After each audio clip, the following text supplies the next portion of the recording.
রূপ নেয় এবং বাংলাদেশ নামে স্বাধীন একটা ভূখণ্ডকে পায়। কিন্তু দীর্ঘ এই 54টা বছর অতিক্রম হলেও এই বাংলাদেশে বৈষম্যের শেষ হয়নি। হয়েছে নাকি? এই 54টা বছর বাংলাদেশের বিভিন্ন রাজনৈতিক দল একাধিকবার ক্ষমতা এসেছে এবং এই আমার আপনার ভাগ্যের পরিবর্তনের জন্য তারা চেষ্টা করেছে।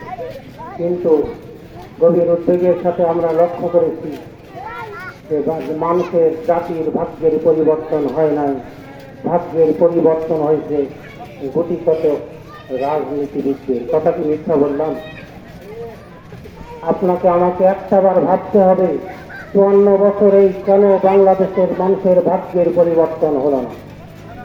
আমার সত্য মাথায় যেটা এসেছে সেটার দুইটা কারণ আমার কাছে বড় মনে হয়েছে।